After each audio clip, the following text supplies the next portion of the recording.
Mga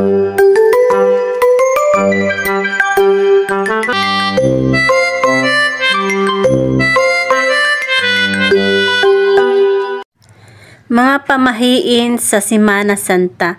Welcome back ulit sa aking channel. Kung hindi ka pa nakapag-subscribe sa aking channel, huwag mong kalimutan mag-subscribe at pindutin mo na rin ang bell button para sa tuwing mag-upload ako ng bagong video, ma-notify kayo. Nalalapit na naman ang Semana Santa. Kung ikaw ay Katoliko, dapat alam mo ito. Ano nga ba ang mga pamahiin tuwing sasapit ang Semana Santa?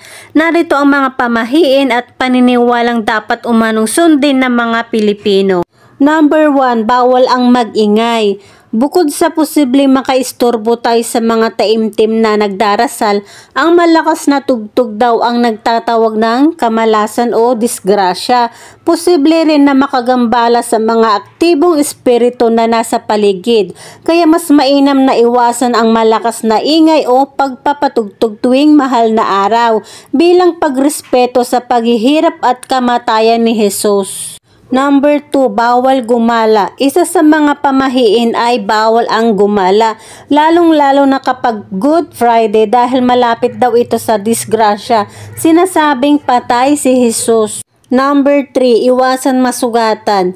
Ayon sa paniniwala ng matatanda, dapat doble ingat sa araw ng Semana Santa, lalong-lalo na sa mga matalim na bagay dahil sinasabing hindi agad ito maghihilom. Number 4, bawal na maligo pagsapit ng alas 3 ng hapon.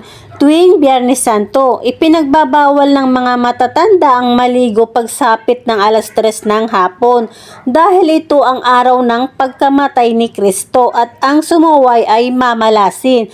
Meron din nagsasabi kapag hindi mo ito susundin at naligo ka, lapitin ka umano ng mga ligaw na kaluluwa na dahilan kung bakit magkakasakit ka. Number 5, bawal mag-outing tuwing Semana Santa dahil baka mauwi ito sa aksidente. Mas mabuting hintayin na lang ang linggo ng pagkabuhay.